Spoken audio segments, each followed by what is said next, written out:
voy a hablar de patología celular. En cuanto a esto, fundamentalmente la clase va a versar sobre lo que es lesión celular, ¿no? Siga, por favor. Bueno, algunas consideraciones de orden previa.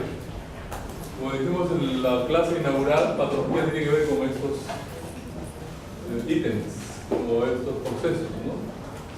Fisiología, patogenia, cambios morfológicos y significado clínico, ¿cierto? Siga, por favor.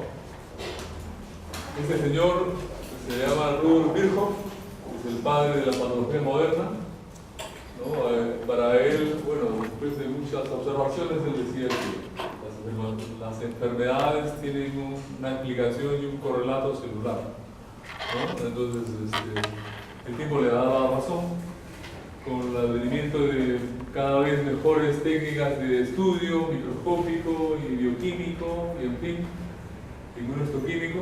Es verdad lo que él dijo, ¿no? En algún momento. Sigue, por favor.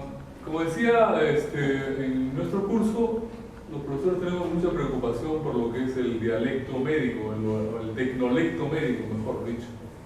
Entonces hay una serie de palabras, sigue por favor, que vamos a utilizar y queremos siempre utilizarlas con propiedad. Por ejemplo, injuria, de latín injury, tiene que ver con agravio, ultraje de obra o de palabra, daño o incomodidad que causa algo. Y lesión es el resultado de la acción de la injuria, ¿no? Una cosa es la injuria y otra cosa es la lesión. Entonces eso lo aclaro siempre porque hay confusión a veces en los propios libros o traducciones erróneas. Por ejemplo, en vez de no sé en qué edición del Robbins decía resultados de la acción de la lesión, y era resultados de la acción de la injuria. Entonces, en ese sentido, lesión es el daño o detrimento corporal causado por una herida, un golpe o una enfermedad. La herida o el golpe son agentes injuriantes. Los agentes mórbidos o que causan enfermedad son agentes injuriantes, ¿no? Siga, por favor. Noxa tiene que ver con daño o injuria. En este caso tiene que, digamos, son sinónimos, ¿no? Siga, por favor. Entonces, como para hacerlo más, ¿puede regresar, por favor, al dibujito? ¿Ya? Una cosa son los agentes injuriantes, que vamos a revisar a continuación, digamos, capaces de generar daño o enfermedad, ¿no? Y otra cosa es el resultado de la acción de los agentes injuriantes. A eso le llamamos en general lesión. Entonces, por ejemplo, cuando un patólogo está viendo un fragmento de piel, resultado de una biopsia, ¿no? Producto de un cambio morfológico que se ve en la piel, y que el médico lo ha detectado y lo ha biopsiado y quiere saber qué cosa es. Entonces nosotros frecuentemente decimos la lesión consiste en tal y tal cosa. Entonces la lesión, ¿qué cosa es? La lesión en sí son los tejidos con cambios morfológicos, ¿no es cierto? Y esos cambios morfológicos obedecen a una serie de procesos ocasionados por los agentes injuriantes. Los agentes injuriantes tienen ciertas propiedades que van generando daño, ¿no? En los tejidos y provocan cambios morfológicos, como decíamos, ¿no? Y esos a su vez generan síntomas o signos. ¿Sí, por favor? Entonces, el capítulo de respuesta celular a la injuria tiene que ver con estos procesos, ¿no? Lesión celular aguda, que puede ser reversible o puede no serlo. Muerte celular también es sinónimo de lesión celular irreversible, ¿no?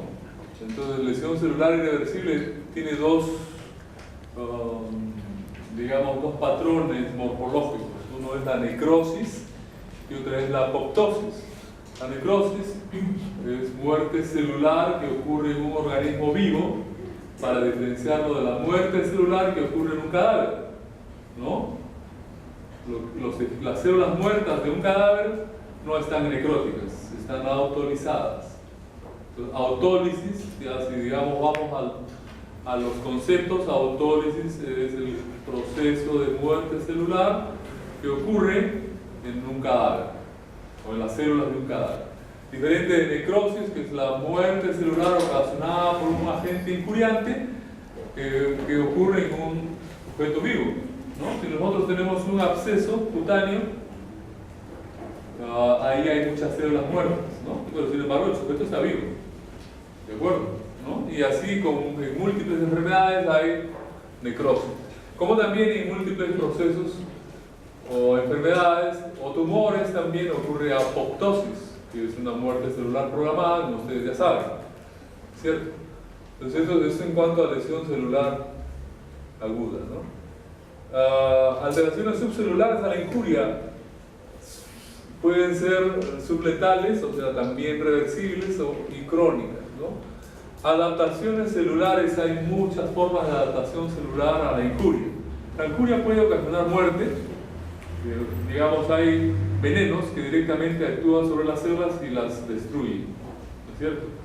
Pero también los agentes injuriantes pueden, digamos, tener un nivel o un nivel de acción, como vamos a ver más adelante, que puede ser variable, y dependiendo de eso, los tejidos pueden adaptarse a esa injuria, ¿no? Por ejemplo, un sujeto que fuma, un fumador crónico, ¿no?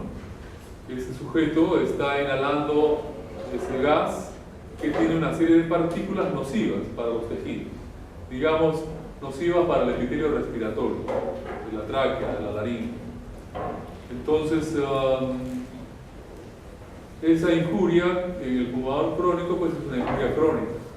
Y los tejidos, puesto que el humo no mata, digamos, inmediatamente las células, pero sí puede matar al sujeto, digamos, después de un tiempo, ¿no? Generando la neoplasia, en fin.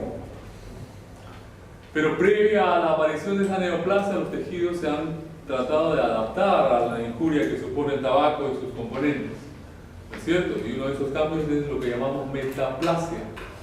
¿Qué cosa es metaplasia? Meta, más allá de plasia, diferenciación, ¿no? O crecimiento o maduración. Las células, como ustedes saben, tienen, o los tejidos tienen una célula madre que va madurando, va cambiando, va adquiriendo capacidades y va modificándose morfológicamente hasta que cuando ya es madura o bien diferenciada, es capaz de cumplir las funciones para las cuales ha sido programada genéticamente.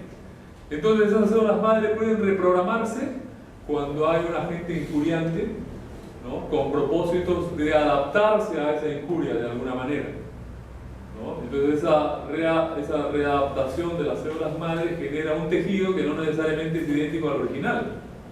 Digamos, en la mucosa respiratoria, el epitelio propio de la mucosa respiratoria, ¿cuál es? ¿Cuál es la clase de epitelio que tiene la mucosa respiratoria? Digamos en la tráquea. ¿Qué? Estratificado, cilíndrico, chapeado. Exacto, muy bien. Muy bien, el sujeto que fuma continuamente ese epitelio, al recibir esa descarga injuriante, puede en ciertos sectores reprogramarse las células madre y generar otro epitelio. ¿Qué epitelio? Epitelio estratificado plano, no queratinizado, o queratinizado, o paraqueratinizado. ¿Por qué? Porque los epitelios estratificados defienden mejor de los agentes injuriantes que el epitelio. De hecho, los epitelios estratificados, su función fundamental es barrera, defensa, protección. En cambio, ese epitelio que ustedes acaban de mencionar, su función fundamental no es protección, su función fundamental es secreción, absorción, qué sé yo, ¿no? Hay una serie de... Cada epitelio tiene funciones predeterminadas, pero aquel que defiende mejor es el epitelio estratificado plano. Y si tiene queratina, más, ¿no? Entonces hay una serie de adaptaciones celulares como parte de la respuesta a la injuria. La metaplasia es una de esas, ¿no? Acumulaciones intracelulares también son resultado de ciertos déficits enzimáticos, por ejemplo, en donde las células comienzan a acumular sustancias como lípidos, por ejemplo, ¿no? Entonces hay una serie de cambios celulares de diversa naturaleza que tienen que ver con acumulaciones de ciertas moléculas en las células, ¿no? De diversa naturaleza. Calcificación también es el resultado de la adición de la, digamos, es el resultado de la, o como parte de la respuesta a la injuria. Los tejidos que se van necrosando, digamos, son pasibles de favorecer el depósito de sales de material calcificado, ¿no? De sales cálcicas. Entonces, no es frecuentemente tejidos necróticos o tumores que suelen necrosarse. Por ejemplo, es muy frecuente un tumorcito de la piel que se llama pilomatrixoma, que es un nodulito duro, o de 1 centímetro a veces, o un poco más, ¿no? Que cuando se extirpa y se estudia, pues tiene regiones muy calcificadas, y esas regiones calcificadas son de células que se han muerto. Entonces la calcificación también es el resultado de la acción de la agente injuriante. En este caso, ese tipo de calcificación se llama distrófica, la que ocurre en tejidos o células muertas. Pero hay otro tipo de calcificación que le llamamos calcificación metastásica, que es la que ocurre cuando un sujeto tiene hipercalcemia. Entonces la hipercalcemia también genera que en ciertos órganos o tejidos ocurran calcificaciones anormales. Y el envejecimiento, pues no es el resultado de la injuria. ¿Cuál es la injuria? El tiempo, ¿no? Se supone que el tiempo es una injuria. Siga, por favor. Causas de lesión celular. Pero las causas de lesión celular son múltiples, son potencialmente muchas sustancias del medio ambiente son injuriantes. Pero tal vez las más importantes, digamos, son la deprivación del oxígeno, ¿no? A lo que llamamos, que puede expresarse como hipoxia o como isquemia. ¿Cuál será la diferencia entre hipoxia y isquemia? A ver acá el señor que está ahí adelante. Sí, que está ahí. ¿Qué diferencia entiende usted existe entre hipoxia e isquemia? Hipoxia es una falta de oxígeno sin necesidad de una muerte celular, y isquemia sería como muerte celular. Ya, a ver qué dice usted, señorita. ¿Está de acuerdo o discrepa? ¿O no sabe lo mismo? ¿Qué? Hipoxia se entiende por falta de disminución de oxígeno a nivel de los tejidos. Isquemia es un proceso en el cual falta de irrigación. A ver, por ahí están muchos hablando. Yo rogaría que no hablen, salvo que yo les dé uso de la palabra. Si quieren conversar, se pueden ir, ¿no? Nadie está obligado a estar acá. Claro, le bajamos, le ponemos ahí ausencia, ¿no? Pero por educación no deberían hablar mientras que una compañera de ustedes o un compañero está hablando o el profesor está hablando. Sí, señorita, ¿cómo decir? Ya, en el caso de la hipoxia va a haber una disminución del oxígeno, puede ser, por ejemplo, por cuestiones ambientales, puede haber una baja presión de oxígeno. En cambio, en isquemia se va a ver también deficiencia de oxígeno, bueno, disminución de oxígeno, pero por causa de perfusión sanguínea. Es muy bien. Isquemia es la deprivación de oxígeno, en nuestro caso, por que se obstruyó un vaso sanguíneo. Por cualquier causa, o sea que se rompió, se obstruyó por un trombo, ¿no? O por un ateroma, en fin. Entonces la isquemia es el resultado, o mejor dicho, ocurre isquemia cuando hay deprivación del aporte sanguíneo, ¿no? En cambio, aun cuando el aporte sanguíneo no se ve afectado por ninguna causa, si yo estoy en un ambiente en donde hay una baja presión de oxígeno, ¿no? Pero sigo teniendo una buena irrigación, puedo caer en un estado de hipoxia. O puedo caer en un estado de hipoxia por problemas de insuficiencia respiratoria, ¿no es cierto? No necesariamente se interrumpe el río sanguíneo. Entonces, si se interrumpe el río sanguíneo, esto puede ser incluso más grave, ¿no? Ya. Reacciones inmunológicas también pueden causar. La inflamación, como un proceso, es un proceso protector, fundamentalmente, la inflamación, ¿no es cierto? Pero la inflamación puede tener formas patológicas, y esas son las reacciones de hipersensibilidad, ¿no? Entonces también son causas de lesión celular las reacciones de hipersensibilidad. Trastornos genéticos son pues múltiples, son una enorme cantidad de enfermedades de orden genético que tiene que ver con mutaciones, translocaciones, lesiones, en fin. Vamos a ver, ustedes ya de hecho han estudiado algunas enfermedades genéticas que son causa de injuria, digamos, ¿no? Desequilibrios nutricionales de todo tipo, ¿no? Sea predominio proteico o carbohidratos o lípidos, en fin. Luego tenemos agentes físicos en general pueden ocasionar pues daño, ¿no? Eso es fácil de entender. agentes químicos y drogas también potencialmente, incluso los medicamentos pueden ser agentes injuriantes, ¿no? Es irónico decir que, por ejemplo, estos medicamentos utilizados contra el cáncer, pues también resultan siendo lesivos a largo plazo, ¿no? Es relativamente frecuente que algunas personas que han utilizado determinadas drogas para un cierto tipo de neoplasia, con el tiempo generan otras neoplasias por el uso de esas drogas, por la radiación que se ha utilizado con fines digamos, medicinales o terapéuticos, también pueden generar a largo plazo otras neoplasias, ¿es cierto? Entonces, en ese caso, entrarían dentro de los agentes físicos, ¿no? Y agentes infecciosos, pues huelga a decir, ¿no? Virus, parásitos, en fin, bacterias. Siga, por favor. Entonces, agentes físicos, térmicos, radiaciones, en fin, ¿no? Siga, por favor. Trastornos genéticos, esto que estamos viendo acá es un glóbulo rojo normal, pero en esto que se llama la enfermedad o la drepanocitosis o anemia de células falciformes, basta una mutación en un solo aminoácido, un cambio de un solo aminoácido en la cadena de la hemoglobina para que se genere todo un disturbio enorme en la configuración molecular y física de la hemoglobina, que a su vez genera una deformación del glóbulo rojo, que a su vez genera hemólisis, ¿no? Anemia por hemólisis, y esta a su vez desencadena, por ejemplo, hematopoiesis extramedular, en fin, de un solo cambio genético, un solo disturbio muy puntual en un aminoácido, se genera toda una cascada de cambios y lesiones que pueden resultar siendo muy graves, ¿cierto? E incluso mortales. Siga, por favor. Desequilibrios nutricionales que, digamos, pueden ser metabólicos, como la diabetes u otras enfermedades afines, o que pueden ser los desequilibrios nutricionales a consecuencia de disturbios en el sistema vascular, ¿no? Fundamentalmente en las arterias, que tienen que llevar sangre y nutrientes, ¿no? Y otros desequilibrios nutricionales que tienen que ver con deprivación nutricional muy puntual, como ustedes ven. Siga, por favor. Factores en la respuesta celular a la injuria.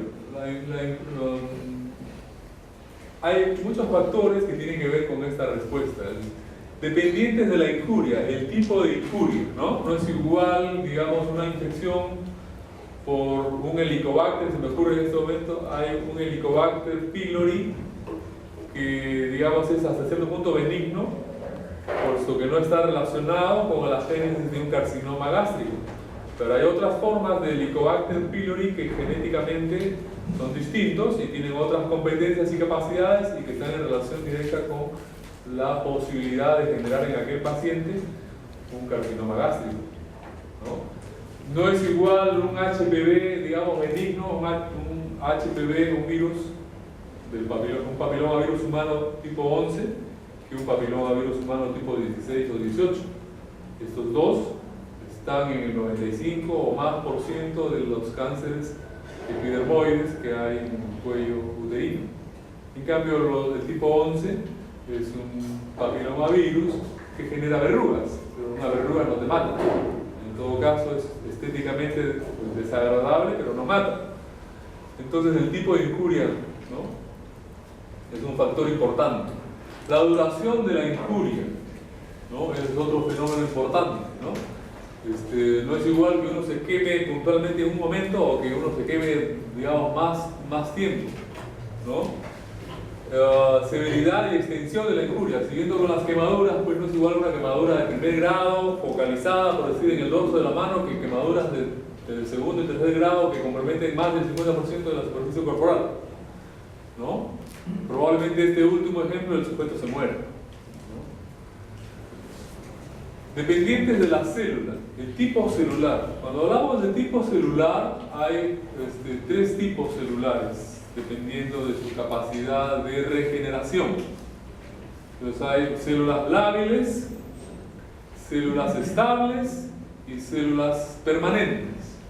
¿Cuáles son las lábiles? Son aquellas que se regeneran con cierta velocidad y en cortos periodos de tiempo. Digamos, los epitelios se regeneran continuamente. El epitelio gástrico, el estómago renueva todo su epitelio superficial en una semana, por ejemplo, ¿no? El epitelio intestinal también, más o menos una semana. La epidermis se renueva en un sujeto totalmente después de entre 4 y 6 semanas. Entonces, digamos, hace 2 meses le diste un beso a tu chica, ahora le das otro beso, después de 2 meses ya es otro cuerpo. ¿Se dan cuenta? Entonces las células, sobre todo los epitelios superficiales, se regeneran con una gran velocidad. Entonces las llamamos células lábiles. Células estables son aquellas que se regeneran solo cuando hay necesidad, solo cuando hay una injuria lo suficientemente estimulante para que se regeneren las células. Ejemplo, los hepatocitos. Un sujeto tiene un tumor hepático, entonces el cirujano lo detecta y es un tumor muy focal, se puede resecar, lo reseca y le vuela 1/3 del hígado. A los 4 o 5 meses ese tercio que se ha retirado del hígado se ha regenerado. El hígado tiene una gran capacidad regenerativa. Pero el hígado no se hubiese regenerado si no hubiese habido necesidad de retirarle un lóbulo o un pedazo al hígado, ¿cierto? Entonces, en ese sentido, esas células viven meses y meses o años y entonces no tienen necesidad de regenerarse, ¿no? Son células estables. Pero tienen la capacidad potencial de recuperarse o regenerarse, sí la tienen, ¿no? Otro ejemplo, la fibra muscular lisa. Una señora se embaraza, digamos, el parto es por cesárea, le hacen un tajo en el útero, ¿cierto? Y bueno, sale el niño, después de 2 años, otra vez otro parto y otro tajo. ¿Y qué pasó? Las células del músculo liso del cuerpo uterino pues se han regenerado. Y por eso la señora pudo gestar por segunda vez o tercera vez. Claro que no es recomendable gestar y que te estén cortando todo el tiempo, por supuesto, ¿no? Eso no es lo ideal, pero eso habla de la capacidad de las células musculares lisas de regenerarse. Lo cual no ocurre con otras células, por ejemplo, que le llamamos permanentes entre comillas, ¿no?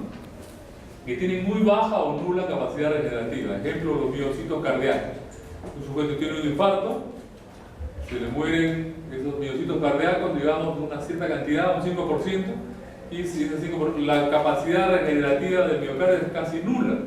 Y entonces, si el sujeto no se muere del infarto, ¿se van a regenerar sus miocitos perdidos? No. ¿Que se van a reemplazar por qué? Por tejido fibroso. Entonces el sujeto va a tener un corazón un tanto débil, ¿no? Va a tener ciertas restricciones físicas, por ejemplo, ¿cierto? Pero podría vivir sí, salvo que el infarto sea masivo. Y entonces en ese caso es muy difícil que sobreviva. Pero esas células, el asunto es que esas células, las miocardias, las fibras musculares cardíacas son consideradas permanentes por esas circunstancias. ¿Hay células madre en el corazón? Sí, se ha descubierto que las hay, pero no están, digamos, no están tan difundidas o no son tan capaces de regenerar pues, el miocardio. En cambio, acá en la piel, te quemas el dorso de la piel, ¿se puede regenerar? Sí, se puede regenerar, ¿no? Probablemente va con algunas dificultades, pero se va a regenerar la epidermis, ¿cierto? Muy bien. Entonces, otras células estables, digamos, con muy baja capacidad regenerativa son los neuronas. Tipo celular, ¿cierto? Estado metabólico, nutricional u hormonal de las células, ¿no? Dependiendo de ese estatus, algunas podrán o no resistir mejor a la injuria, ¿no? Capacidad adaptativa, ¿no? Lo que hablábamos antes. Algunas células y o tejidos tienen capacidades adaptativas y entonces pueden, modulando o reprogramando sus células madre, adaptarse a la injuria. Siga, por favor.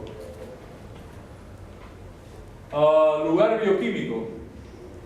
Dependiendo de dónde se ataca el agente injuriante, también la célula podrá morirse o podrá resistir la acción de la injuria, ¿no? La integridad de las membranas, ¿no?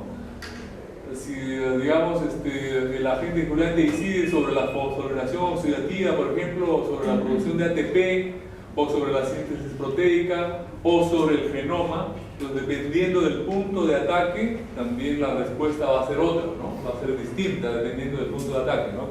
Por ejemplo, cuando en esto de la drepanocitosis, el punto de ataque era el aparato genético. O yendo a las neoplasias, los virus que están implicados en neoplasias, pues lo que van a modificar es el genoma de las células y por eso las van a volver, digamos, modificando además otros elementos que tienen que ver con el funcionamiento de ciertos genes, que les llamamos los proto-oncogenes. Entonces los virus van a estar en capacidad de, al influir sobre el aparato genético, de desencadenar una respuesta que puede ser lesiva. Un virus puede matar directamente o un virus puede, digamos, generar cambios que propicien una proliferación desordenada de células. Eso también puede ocurrir. Entonces, la respuesta a la injuria va a depender del punto de ataque de los agentes injuriantes, ¿no? Muy bien. Los efectos secundarios dependiendo del punto de ataque. Pues no es igual que digamos, a ver, hay ciertos venenos como el plomo o el mercurio que atacan directamente a la célula al unirse con ciertas proteínas de la membrana, entonces la van a destruir inmediatamente. Entonces no va a haber ningún efecto secundario porque la célula se va a morir. No va a haber forma de que se recupere. Pero hay otros que probablemente se adhieran a la membrana celular y no, digamos, causan disturbios de la membrana en cuanto, por ejemplo, a su capacidad de permeabilidad selectiva. Y entonces pueden generar edema celular, entonces lesiones o cambios potencialmente reversibles si es que la injuria se retira o se ataca o se suprime, ¿es cierto? Entonces los efectos secundarios van a variar también dependiendo del punto de ataque del agente injuriante. El tipo de aparición de los cambios morfológicos es otro factor que también tiene que ver con, digamos, la capacidad de identificar esos cambios morfológicos, ¿no? Siguiendo con el corazón, digamos, un infarto que es el resultado de la necrosis del tejido por isquemia. Eso es un infarto. Necrosis tisular provocada por isquemia, ¿no? Por supresión abrupta del riego sanguíneo.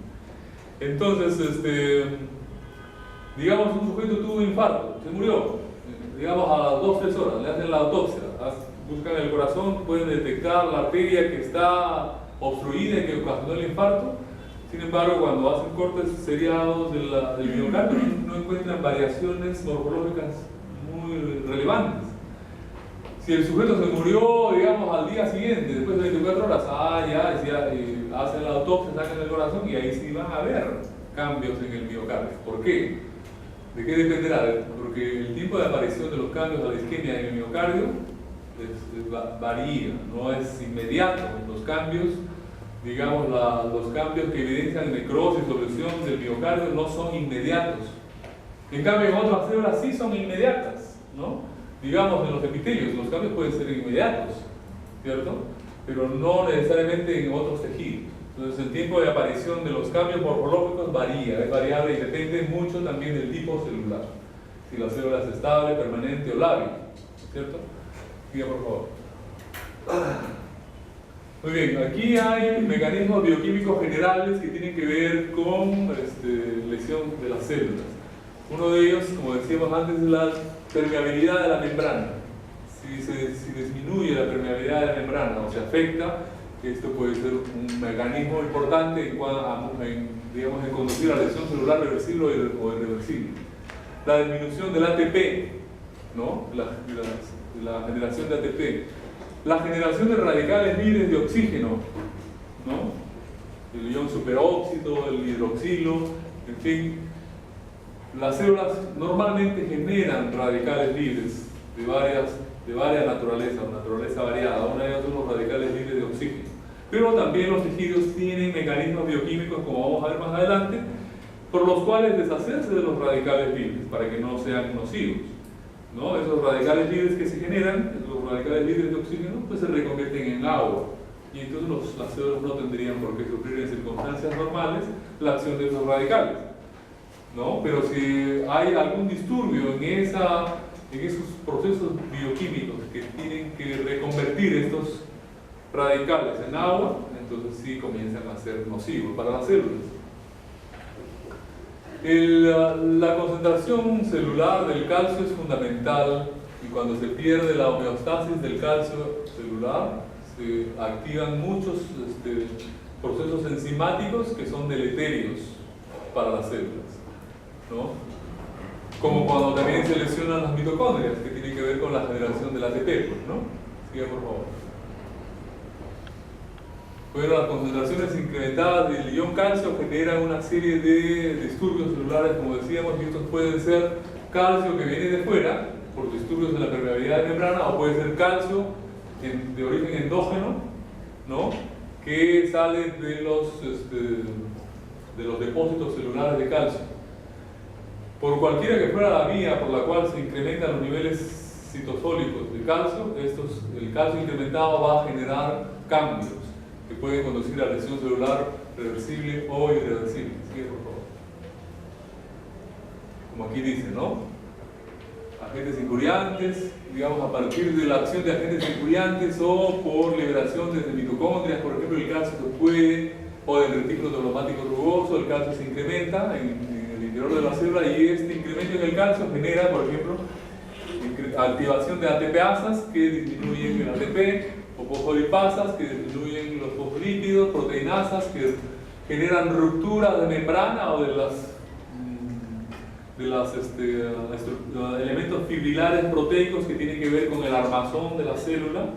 La forma de la célula en gran medida depende de un citoesqueleto, y este citoesqueleto a su vez depende de la distribución y la integridad de proteínas fibrilares, ¿no es cierto? Que se pueden romper si es que se activan estas proteinasas por este incremento previo del calcio, o endonucleasas que pueden generar lesiones de la cromatina. Sigue, por favor. Bueno, es más de lo mismo. Sigue, por favor. Ya. Vamos a revisar rápidamente algunos de los principales tipos de lesión celular. La lesión isquémica hipóxica ¿no? Este es un esquemita que está en el Robbins. Este dibujo que está acá medio feo corresponde a un vaso. Se supone que este es un vaso que está con un trombo que lo ha obstruido y por lo tanto genera isquemia, ¿no es cierto? La isquemia a su vez perjudica la fosforilación oxidativa disminuyendo los niveles de ATP, y esto a su vez genera caída en la bomba de sodio-potasio que favorece la entrada de ion calcio, agua, sodio y otras, y salida del potasio, y por lo tanto generando un gran disturbio hidroelectrolítico en la célula, que es la génesis de edema celular, pérdida de microvellosidades, por ejemplo. Hay muchas células que ustedes saben tienen microvellosidades, ¿no? Por ejemplo, en el intestino, el enterocito, célula absortiva, tiene muchas, miles de microvellosidades. Igual, por ejemplo, en el túbulo contorneado proximal, las células del epitelio de ese túbulo tienen bordes de pi. Entonces, si es que hay edema, estas microvellosidades se desintegran o se deforman, puesto que la célula se hincha, ¿no es cierto?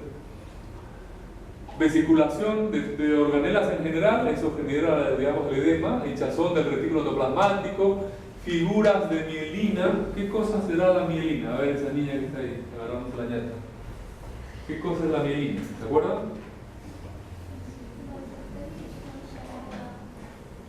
¿Cómo?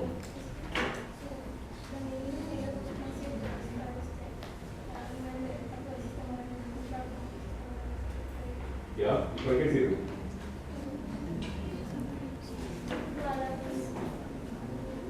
Para, a ver, acá, el último de la fila. Que sean más rápidos. De esta fila, no pida. El último de esta fila. Ahí está usted, ¿qué es ese mismo? ¿Qué es la mielina? ¿Una proteína que qué? Una sustancia que se encuentra en los axones de las neuronas. En los axones de las neuronas, una sustancia que se encuentra en los axones de las neuronas. Ya, pero es muy general, ¿no? Que bueno, la mielina no es otra cosa que la membrana citoplasmática de ciertas células, de dos células, el oligodendrocito o la célula de Schwann. Esa membrana citoplasmática, por acción de estas dos células, se convierte en una lámina muy fina que rodea a los axones, formándoles una cubierta, ¿cierto? Entonces, ¿qué es la mielina? La mielina no es otra cosa que membrana citoplasmática, común y corriente, pero que se ha convertido en una membrana protectora. ¿De qué? De los axones. Acá dice figuras de mielina, pero esto es como una frase retórica, ¿no? ¿Qué son las figuras de mielina? Las figuras de mielina son el resultado de la ruptura de las membranas de las organelas. Entonces las organelas cuando se rompen, cuando se rompe la membrana de las organelas, por ejemplo, entonces esas membranas se enrollan, ¿no? Como cuando alguien tiene una serpentina esas de los carnavales, no está como enrollada la serpentina, igual. La membrana está rota y la membrana rota queda como una estructura así semejante a la mielina. Por eso le llaman figuras de mielina. Entonces todo esto ha generado la isquemia, ¿no? En la célula. ¿Qué más genera? Dice aumenta la glicólisis, caída del pH y el glucógeno, condensación de la cromatina nuclear. ¿Qué más puede generar? Desprendimiento de ribosomas, lo cual a su vez genera caída en la síntesis proteica y depósito de lípidos. ¿Por qué depósito de lípidos? Porque hay proteínas transportadoras de lípidos. Si las proteínas transportadoras de lípidos no se sintetizan, los lípidos no tienen cómo salir de la célula y se comienzan a acumular. ¿Se acuerdan antes cuando hacíamos lesión celular? Acumulaciones intracelulares también, pues, ¿no?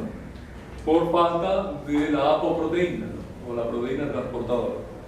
Ustedes ven acá una línea que indica que todos estos fenómenos que aquí se han reseñado rápidamente son aquellos que ocurren mientras la célula potencialmente puede sobrevivir. Pero hay fenómenos o cambios que se evidencian cuando la célula ya es irreparable, la célula ya no puede sobrevivir. ¿Listo? Estamos hablando entonces de muerte celular o necrosis. La injura de la membrana es tal que se pierden fosfolípidos, alteraciones en el citoesqueleto, aparición de radicales libres que no se pueden, digamos, de los cuales la célula no se puede deshacer, se fragmentan los lípidos, todo esto trae como consecuencia salida de enzimas, ¿no? Que se pueden detectar séricamente, por ejemplo, ¿no? O entrada de más calcio que sigue aumentando el fuego al problema celular, ¿cierto? O también esta caída del pH del glucógeno puede generar liberación intracelular y activación de enzimas lisosomales con caída de las ribonucleoproteínas, alteraciones nucleares, digestión de proteínas. Todos estos cambios se evidencian cuando la célula ya es irreparable. Digamos, ya las células se mueren. Uno de los fenómenos más importantes que tienen que ver con lesión irreversible es la ruptura de la membrana citoplasmática. Si la membrana citoplasmática, se pueden romper las membranas de las organelas, pero todavía la célula es recuperable. Pero si la membrana citoplasmática se rompe, ¿no? El plasmalema, entonces ya la célula no tiene cómo recuperarse. Siga, por favor. Lesión por isquemia reperfusión. Entonces acá en azul está la cascada de eventos que acabamos de referir, ¿no? Que ocurren con la isquemia, ¿no? Aumento del calcio citosólico, activación de proteínas como proteasas que lesionan el citoesqueleto, como fosfolipasas que degradan los fosfolípidos y generan productos de fragmentación de fosfolípidos, o como disminución en la reacilación de fosfolípidos con pérdida mayor de fosfolípidos, ¿cierto? Pérdida de aminoácidos intracelulares, todo eso tiene que ver con una injuria directa de la membrana celular. Muy bien. La reperfusión ocurre en aquellos tejidos que previamente han tenido algún problema de perfusión, ¿cierto? Cuando hay, por ejemplo, digamos, voy a poner un ejemplo, ¿no? Los ateromas con frecuencia se obstruyen, ¿no? O sea, un vaso tiene un tumor ahí que se llama ateroma, ¿no? Que es un tumor de grasa que está metido en la íntima de una arteria. Puede generar un trombo, entonces el trombo genera isquemia. Pero el trombo se puede reperfundir, ¿por qué? Porque el endotelio puede proliferar y generar vasitos que perforan el trombo y entonces van a reperfundir mínimamente o parcialmente, ¿no? El tejido. Entonces eso se llama reperfusión. O puede ser que sea un órgano que tenga doble irrigación, que por un lado los vasos estén obstruidos, pero por otra fuente, por otra vía, reciba sangre y se reperfunda de algún modo el tejido isquémico. Entonces esa suerte de reperfusión puede, digamos, a partir de la activación o de la función del endotelio, de los leucocitos y de las células parenquimales reperfundidas, generar radicales libres. Entonces, ese tejido reperfundido con frecuencia genera radicales libres, y estos radicales libres, por el estatus del tejido, no pueden, pues, digamos, reconvertirse en agua. Y esos radicales libres generan mayor daño, ¿no? Mayor daño a la membrana, peroxidación de líquidos de membrana, y por lo tanto conducen a lesión de la membrana y eso eventualmente a muerte celular. Entonces, la reperfusión, aun cuando se supone que es un fenómeno, digamos, beneficioso, pues no siempre lo es, ¿no? Siga, por favor. Lesión por radicales libres. Los radicales libres se generan, como yo decía, espontáneamente en las células. Hay radicales libres de diversa naturaleza, pero los más conocidos o los más estudiados son los radicales libres del oxígeno, ¿no? Esos radicales libres, por ejemplo, el ion superóxido, el peróxido de hidrógeno, ¿cierto? O el ion hidroxilo, todos esos tienen procesos metabólicos o enzimáticos para reconvertirse en agua. Por ejemplo, acá, o acá a este nivel en agua, ¿no es cierto? Estas reacciones enzimáticas podrían, si es que se ven perjudicadas por alguna razón, dejar de reconvertir estos radicales en agua. Pero lo natural, mientras no haya la acción de ningún agente injuriante, es que los radicales libres se reconviertan en agua. Eso es lo, digamos, lo natural. Pero si hay la acción de un agente injuriante, pues pueden esos radicales libres generar peroxidación de lípidos, lesión de proteínas o lesión del ADN. Siga, por favor. Pues es lo mismo. Siga, por favor. Acá dice lesión química, ¿no? Hay ciertos venenos, sustancias que alguna vez se han utilizado en medicina también, con ciertos propósitos que pueden generar daño, ¿no? Entonces aquí este es el ejemplo en donde es el tetracloruro de carbono que puede generar en el retículo aromático liso este ion, el tricloruro de carbono, que a su vez genera radicales lipídicos que perjudican los lípidos de la membrana, generando su peroxidación, o sea, su fragmentación. Esa fragmentación de los lípidos de la membrana se va haciendo cada vez más extensa, entonces lesionando además la membrana del retículo endoplasmático rugoso, ¿cierto? Que tiene que ver con la síntesis de las proteínas, desprendiéndose los polisomas o los ribosomas, generando entonces disminución de la apoproteína, ¿no? Y la disminución de la apoproteína, digamos, favorece la estancia de los lípidos dentro de la célula. Los lípidos no tienen cómo salir de la célula porque no hay la proteína transportadora y eso genera su acumulación. La acumulación de los lípidos dentro de las células se llama esteatosis. Entonces, la forma más común o más conocida de esteatosis es la esteatosis hepática, ¿no? Entonces aquí estamos viendo este recuadro que estamos mirando acá, es un corte de hígado en donde ven los hepatocitos llenos de unas vesículas, ¿no? Que se ven como huecos. ¿Por qué se ven como huecos? Porque el lípido aquí, no, con este procedimiento de inclusión en parafina de este tejido, cuando se incluye el tejido en parafina para colorearlo con hematoxilina y eosina, se pasa el tejido por una serie de reactivos, entre ellos el alcohol, y el alcohol disuelve la grasa, por lo tanto la grasa de los adipocitos o la grasa de células esteatóticas pues se disuelve y no se ve, pero queda la huella o el espacio que ocupaba la grasa. Y entonces lo que estamos mirando acá son hepatocitos que tienen unas tremendas vesículas de grasa que no se ha podido liberar o se ha ido acumulando esas vesículas grasas por la falta de la proteína transportadora. Entonces, el resultado de esteatosis hepática. Esta foto se ve, los colores no están acá bien, digamos, no son los reales, ¿no? Se ve así más rosadito el tejido. Esta foto decía, el agente no fue el tetracloruro de carbono. Digamos, para llegar a un hígado esteatóxico graso no necesariamente es este veneno. Hay muchas sustancias, hay una larga lista de sustancias, entre ellos medicamentos, antibióticos, analgésicos, que pueden generar esteatosis, ¿no? Analgésicos comunes y corrientes, como por ejemplo el paracetamol, acetaminofén, ¿no? Pero ¿de qué dependerá que un sujeto haga hígado graso frente a determinada sustancia? Depende de una reacción idiosincrática propia del sujeto. Eso es muy raro, ¿no? Como también es muy raro que, digamos, por un virus de la hepatitis se genere un daño como este. Ya, bueno. Hay ciertos virus que pueden generar un daño como este, esteatóxico, o incluso más severo, ¿no? Pero son, digamos, reacciones muy raras, ¿no? Que dependen, digamos, no tienen una explicación clara, y a eso le llamamos idiosincrático, pues, ¿no?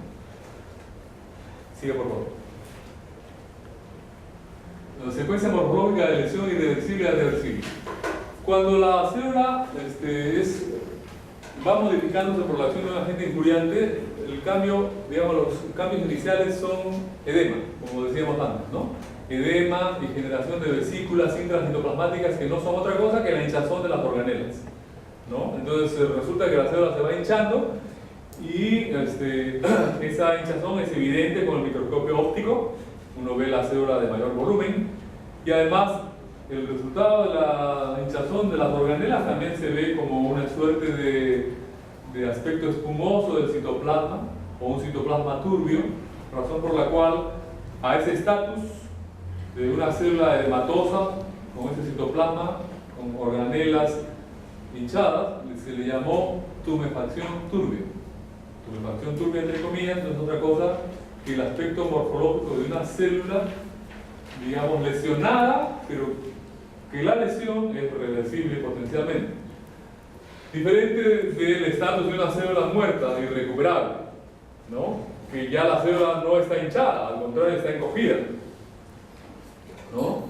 Y el citoplasma ya no tiene un aspecto espumoso o turbio, sino el citoplasma al contrario está totalmente homogeneizado y tiene otro color, ¿no? Vamos a ver eso más adelante. La secuencia no es tan feliz en cuanto a demostrar lo que quiero decir. Siga, por favor. Ya, entonces vamos a ver en algunas imágenes seleccionadas por el que habla la morfología de la lesión celular reversible, ¿no? Tumefacción celular. Esto, si ustedes están mirando, dirán, no sé si se puede ver, ¿qué diablo será, qué órgano será este, no? Pero lo que uno puede decir es que aquí hay células. Hay células, ¿no? Acá por ejemplo hay una célula, acá hay otra célula. Este es el núcleo, que es el núcleo de dos células contiguas. Y ustedes pueden ver que en el citoplasma tienen como pequeñas vesiculitas, ¿no? El citoplasma tiene un aspecto turbio.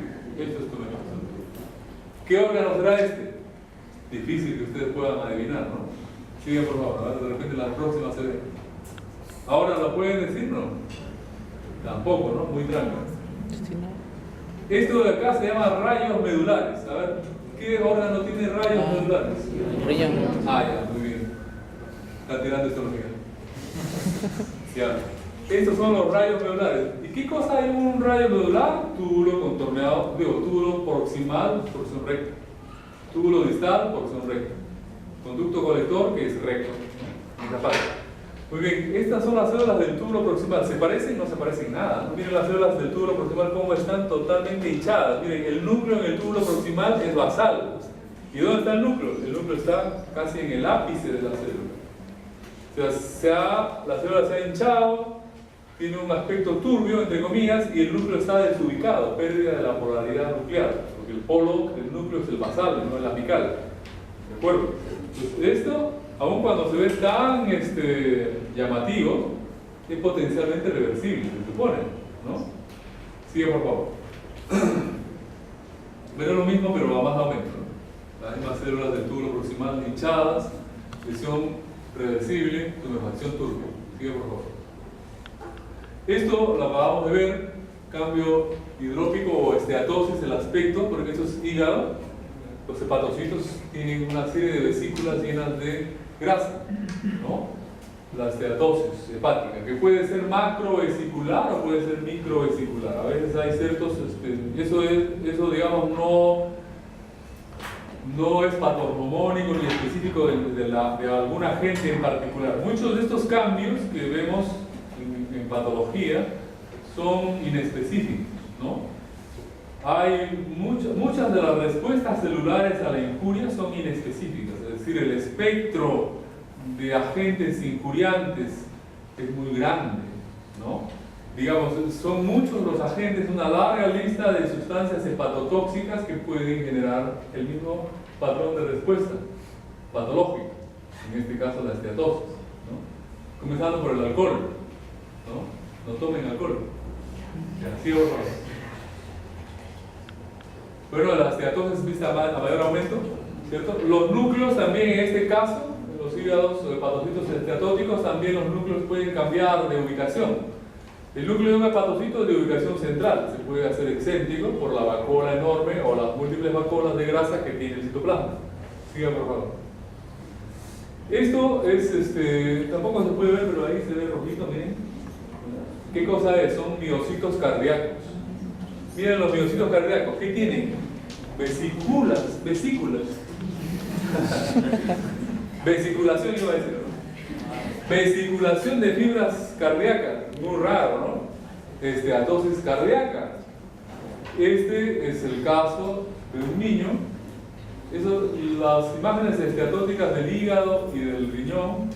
Bueno, todas estas imágenes que acabamos de ver hasta acá, hasta esta incluida, la del riñón, la del hígado y la del corazón, fueron tomadas de la autopsia de un niño que hicimos en el Hospital Belén, un niño que vino de Tusco, que estuvieron sus padres, dicen, haciendo la visita esa que se hace cuando es el Día de Todos los Muertos, en el cementerio, y los niños estaban por ahí comiendo hierbas silvestres. Se habían metido unas hierbas silvestres y las estaban masticando y las ingirieron. Pues acá llegaron graves 3 niños, ¿no? Uno de los cuales se murió y los otros no sé si se llegaron a salvar. Pero esa hierba tenía algún alcaloide, alguna sustancia muy deletérea que ocasionó estos cambios en los niños, en ese niño al cual se le hizo la autopsia, ¿no? Esteatosis cardíaca, esteatosis hepática, tumefacción turbia en el riñón, en fin, ese niño llegó y creo que murió antes de las 24 horas o a las 48 horas.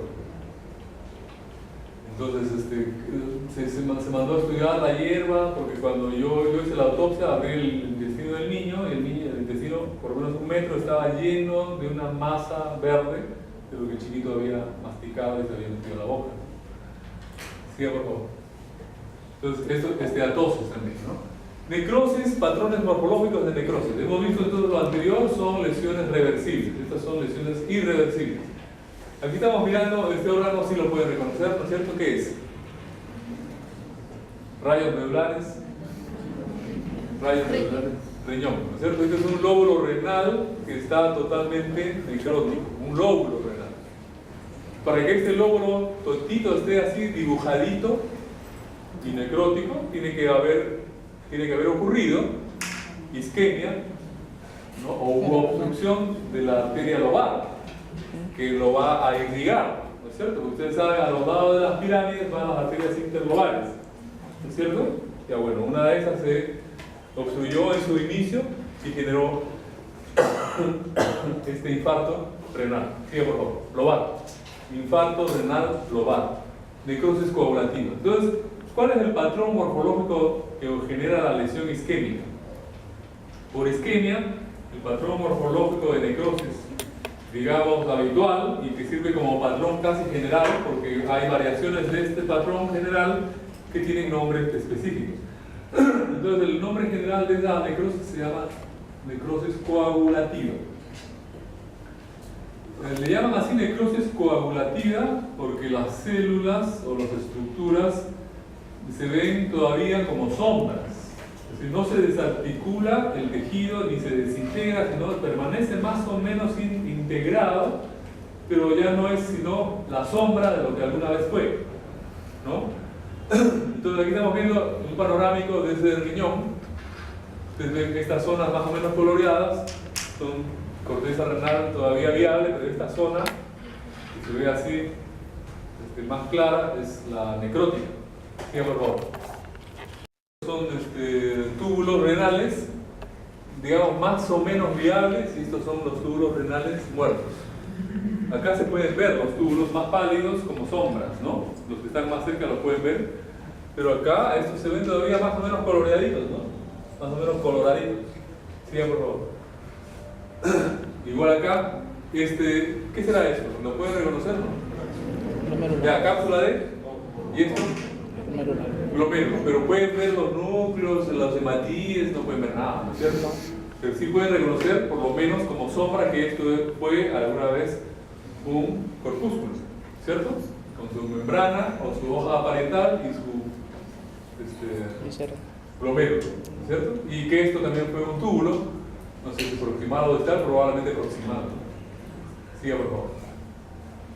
Entonces, en la necrosis coagulativa, las células todavía conservan, digamos, su forma. Por eso le llaman así, necrosis coagulativa. Aquí, en cambio, estamos viendo que muchos núcleos de células que están fragmentados, ¿no? Entonces, la necrosis coagulativa, digamos, el citoplasma y el núcleo sufren dos cambios radicales. El núcleo se hace intensamente hipercromático, o sea, si se emplea H y E, el núcleo se va a ver profundamente azul, pero además homogéneamente azul. No hay forma de ver heterocromatina, eucromatina, nucleolo, no hay forma de ver nada. El núcleo está totalmente compacto y oscuro. Y además está encogido. Eso, cuando el núcleo está encogido y compacto y oscuro, a eso se llama cariopignosis. Cario de núcleo, pignosis de color. Ese núcleo cariopignótico, ¿cierto? Se puede romper. Entonces a eso le llamamos cariorexis, ¿cierto? O producto de la ruptura, los fragmentos nucleares pueden, digamos, expulsarse de la célula y la célula se ve sin núcleo. A eso se le llama cariolisis. Cariopignosis, cariorexis, cariolisis. Entonces aquí estamos viendo cariorexis, núcleos rotos por todos lados en muchas células, ¿no? Y el citoplasma, ¿qué le pasa al citoplasma?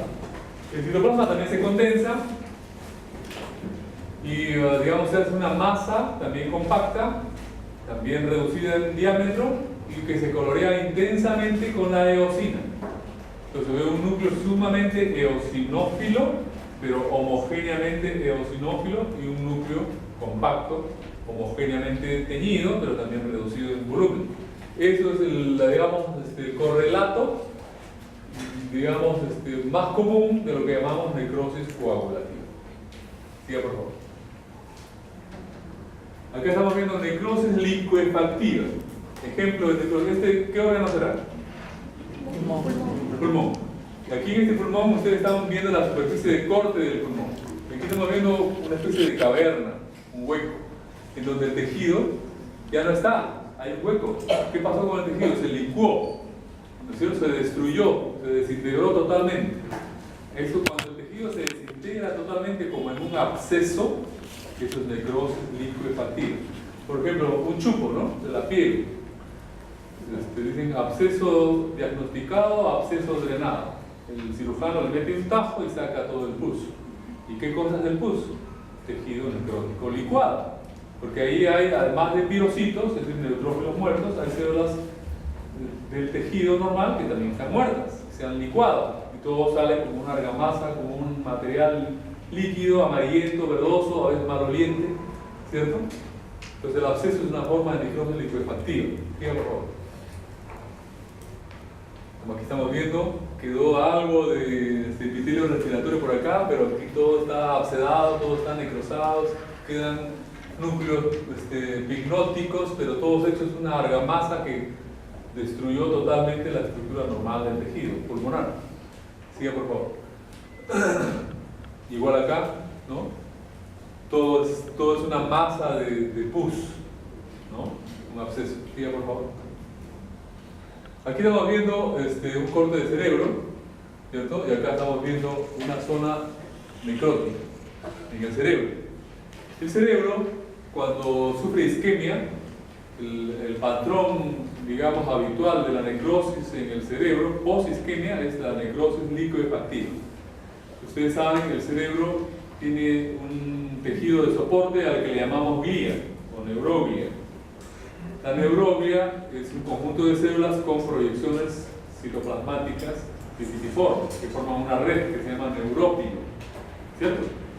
Bueno, pues esa armazón de sostén del tejido nervioso, de la sustancia gris, por ejemplo, esa armazón es muy lábil, es muy débil, no sostiene, no tiene la consistencia ni la resistencia, por ejemplo, del colágeno.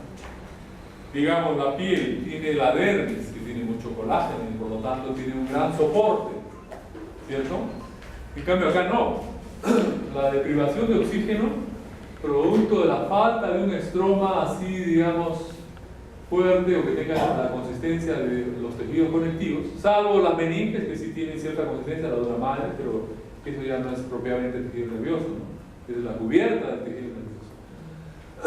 El tejido nervioso, por lo tanto, cuando sufre isquemia, decía, sufre necrosis licuefactiva o colicuativa. Licuefactivo o colicuativo es lo mismo, por si acaso. Siga, por favor. Entonces, por lo tanto, hay una gran pérdida de tejido y se genera una cavidad, un hueco, ¿no? Que está ahí con una sustancia, digamos, gelatinosa, semilíquida, ¿no? Se ha licuado el tejido. Siga, por favor. ¿No? ¿Y cuál es el resultado de ese licuamiento? Pues hay micropartículas de citoplasma, de núcleo, todo hecho un flanco, ¿no? Siga, por favor. Cuando, digamos, si es que eso es recuperable, las células que están alrededor de la zona licuada, ¿cómo se llaman los macrófagos del sistema nervioso central? ¿Ya se olvidaron? Microglia, células de microglia. Las células de microglia, que son unas células enanas, delgaditas, con unas minúsculas prolongaciones, son unas células bien inconspicuas. Cuando uno mira tejido nervioso, pues se hacen gordas, ¿no? Bien gordas. Estas que están viendo acá, estas células gordas, regordetas, esas son células de microglia, que están llenas de grasa de todas las células nerviosas que se han destruido, ¿no? Hay mucha grasa de membranas, mielina, etc. Siga, por favor. Acá dice necrosis caseosa. Caseoso quiere decir semejante al queso, ¿no? Caseum quiere decir queso, ¿no? Entonces la necrosis caseosa es aquella en donde el tejido tiene un aspecto semejante, un aspecto y una consistencia semejante al queso derretido.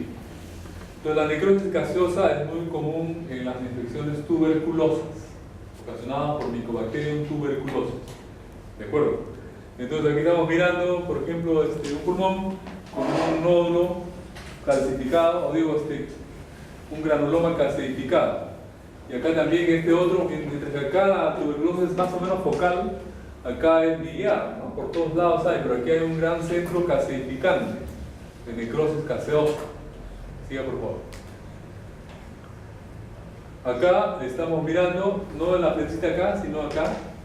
Estamos mirando esto de, ¿qué órgano será esto? ¿Alguien? Nadie, ¿no? Este es testículo. Testículo y entonces el epidídimo. El epidídimo está lleno de granulomas que se han caseificado. Entonces tiene ese aspecto caseificante el epidídimo. Entonces es una orquioepididimitis tuberculosa, ¿no? Yo diré orquioepididimitis tuberculosa si es que logro identificar al Mycobacterium tuberculoso. Si no lo logro identificar por alguno de los métodos, digamos, que existen, entonces diré orquioepididimitis tuberculoide, caseificante. Y así es que es caseificante, la posibilidad de que sea Mycobacterium tuberculosis es muy alta.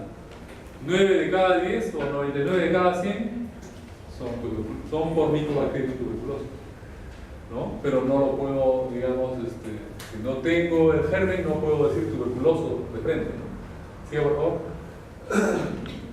Bueno, ¿qué cosa es el calcium? Cuando uno mira el calcium es una argamasa, microscópicamente hablando, es un material muy lábil, digamos, blando, que microscópicamente se ve muy eosinófilo y que pueden ahí haber todavía algunas partículas nucleares, pero en general no hay partículas nucleares, y se ve, digo, una masa muy rosada, muy eosinófila, que es producto de la desintegración total de las células, ¿cierto? Eso se llama calcio. Y el calcium, generalmente alrededor del calcium hay células, hay macrófagos, ¿no? Que forman granulomas. Ya vamos a ver más adelante qué es un granuloma, ¿cierto? Un granuloma, para adelantar, es una acumulación de macrófagos, digamos, que tienen unas capacidades especiales para actuar y que tienen un aspecto también muy particular que le llamamos macrófagos epitelioides. Los macrófagos epitelioides de un granuloma suelen estar rodeando un centro de calcio. Siga, por favor. La necrosis grasa es otra forma más bien macroscópica de ver la necrosis del tejido adiposo. La necrosis grasa ocurre, la necrosis enzimática de la grasa, tal vez con propiedad debería decirse acá. La necrosis enzimática de la grasa ocurre, por ejemplo, en el tejido adiposo retroperitoneal peripancreático, que se presenta cuando se liberan las enzimas del páncreas por obstrucción del conducto de Wilson, por un cálculo o por pancreatitis aguda, en fin. Las enzimas se activan en el conducto y se liberan y entonces digieren el tejido pancreático y también pueden digerir la grasa que está rodeando al páncreas. Entonces esa grasa que rodea al páncreas toma otro color, un color medio blanco, tiza, y una consistencia también calcárea. Y ese aspecto macroscópico se le llama necrosis grasa o necrosis enzimática de la grasa. Siga, por favor. Y entonces el tejido adiposo no se ve pues como es. Uno ve espectros de lo que alguna vez fueron adipocitos, ¿no? Entonces, en este sentido, es casi una forma de necrosis coagulativa, microscópicamente hablando, pero macroscópicamente, repito, es ese aspecto blanquecino, irregular, amorfo que tiene la grasa producto de la acción de las enzimas. Siga, por favor. Ahí se ven los adipocitos muertos. Siga, por favor. Otra forma de necrosis es la necrosis fibrinoide. Fibrinoide viene de fibrina y sufijo oide, que quiere decir parecido o semejante a. Los necrosis fibrinoides es aquella en donde los tejidos tienen un cierto aspecto que microscópicamente es parecido al aspecto microscópico, valga la redundancia, de la fibrina. ¿Y qué cosa es la fibrina? La fibrina es una malla, ¿no?, provocada por la hidrólisis del fibrinógeno, ¿cierto? Muy bien. Entonces, aquí estamos mirando que debería verse así como se ve ahí, rojo, rojo. Estamos mirando una arteria de pequeño calibre, ¿no?, cuya pared está totalmente alterada, está deformada, y todo esto que se ve acá en un color medio gris, realmente se ve muy rojo. La fibrina, microscópicamente hablando, se ve roja, muy roja. Se ve como una malla muy irregular. Entonces, ese aspecto de malla roja muy irregular la toma del vaso que sufre esa necrosis fibrinoide. El endotelio se necrosa y el tejido conectivo subendotelial se necrosa y toma ese aspecto muy eosinófilo, algo fibrilar que recuerda a la fibrina, ¿no? Y que ocurre casi siempre en cuadros de vasculitis.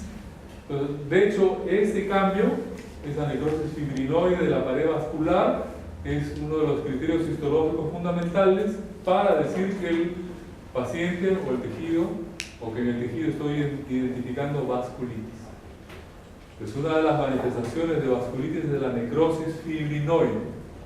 Pero no solo de las vasculitis, ¿no? Por ejemplo, cuando uno ve que ya se ve muy poco, casi nada, en los llamados corpúsculos de Aschoff, en la fiebre reumática, también, o en el pericardio, en el miocardio, en el endocardio, se pueden ver áreas de necrosis fibrinoide asociada a la fiebre reumática, por ejemplo, ¿no? Siga, por favor.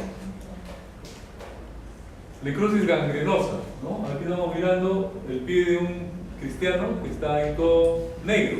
Bueno, aquí todo se ve negro, pero aquí está más negro, ¿no? No sé si habrán visto, de repente ya ustedes que están por los hospitales habrán visto a un señor que tiene de repente un viejito diabético que tiene un dedo negro, negro, negro como carbón, y que cuando se palpa con guantes o con lo que fuere, está duro, acartonado, negro y acartonado, endurecido. Eso es necrosis, eso es gangrena seca. ¿Por qué se produjo? Por isquemia crónica, puede ser, ¿no? Y esa isquemia a su vez casi siempre obedece a aterosclerosis, ¿no es cierto? aterosclerosis severa. Entonces, el aspecto macroscópico del tejido, así negro y endurecido, a eso le llamamos gangrena seca. Porque hay otra forma de necrosis gangrenosa que es la gangrena húmeda, en donde el tejido, digamos que fuese lo mismo, que en vez de que estamos viendo este dedo, el señor por acá tiene una úlcera, una región ulcerada, producto de una lesión que fue creciendo, también asociada a aterosclerosis, pero que tiene pus, y que cuando se palpa como que crepita, ¿no? Entonces eso es necrosis húmeda, que no solo puede ocasionarse, por ejemplo, por la asociada a la aterosclerosis, sino también puede asociarse a ciertos gérmenes, ¿no? Como Clostridium, por ejemplo. Necrosis húmeda implica entonces, además de la muerte de las células, la generación de una gran cantidad de material turbulento, que puede tener o no aire, por ejemplo. Entonces, o gas más bien que aire, más que aire, gases, ¿no?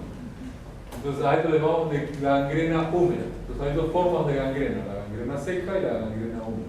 Ambas son formas macroscópicas del necrosis, ¿no? Siga por favor. Ya bueno, eso es cuanto había que adelantar en relación a lesión celular. En sus libros de patología de Robbins, me he olvidado de traer los libros, pero sí tengo ahí algo bajado al legado. En el capítulo de Robbins, digo, hay un gran capítulo muy bien documentado, del cual yo he hecho extractos y de otros también para esta presentación. La obligación de ustedes, obviamente, es revisar esos capítulos en detalle, ¿no? Y averiguando mucha más información. ¿Preguntas? Gracias.